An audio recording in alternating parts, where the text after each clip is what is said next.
அகத்தியர் திருவடிகள் போற்றி போற்றி. நாம் இன்றைக்கி என்ன பார்க்க போகிறோம்னா, சூரிய நமஸ்காரம் எப்படி பண்ணுறதுன்னு அகத்தியர் அறிவுரையில் என்ன சொல்லியிருக்காரு அப்படிங்கிறத பார்க்க போகிறோம்.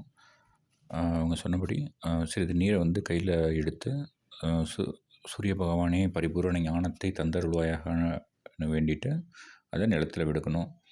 இதை காலையிலையும் மாலையிலையும் இருவேளையிலையும் செய்யலாம், எல்லோரும் செய்யலாம். இதை தொடர்ந்து செய்யும்போது உடலில் ஆற்றல் பெருக்கும் மற்றும் ஞானமும் அதிகரிக்கும்னு சொல்லிட்டு அகத்தியர் சொல்லியிருக்காரு. ஆனந்தபுரி அன்புகள்.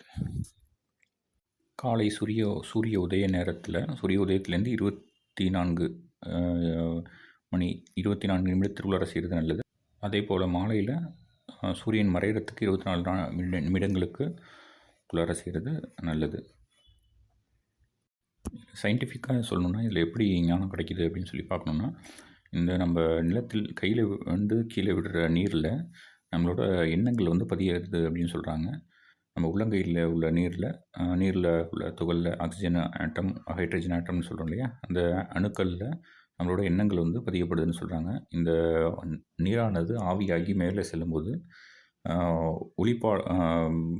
பூமியோட விளிம்பில் நமக்கு விண்முகடு அப்படின்னு சொல்லிட்டு சொல்கிறோம். அது வரைக்கும் இது ட்ராவல் ஆகி போகும். அதாவது எந்த அளவுக்கு பூமியிலேருந்து காற்று இருக்குதோ, காற்று ஒரு குறிப்பிட்ட அளவு தான் பூமியிலேருந்து உயரத்துக்கு காற்று இருக்கும், அதுக்கப்புறம் காற்று இருக்காது.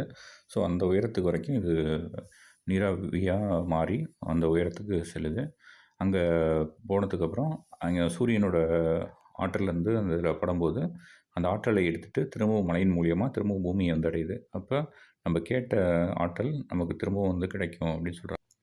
இது குறித்து உங்களுக்கு வேறு என்ன சந்தேகமும் தகவலும் சந்தேகங்கள் இருந்துச்சுன்னா கமெண்ட் பண்ணுங்கள். கண்டிப்பாக அதுக்கு ரிப்ளை பண்ணுறேன். சப்ஸ்கிரைப் பண்ணிங்க. மீண்டும் ஒரு முறை சொல்கிறேன். ஓம் சூரிய பகவானே பரிபூரண ஞானத்தை தந்தருள்வாயாக அப்படின்னு வேண்டது ரொம்ப சிறப்பு. நன்றி.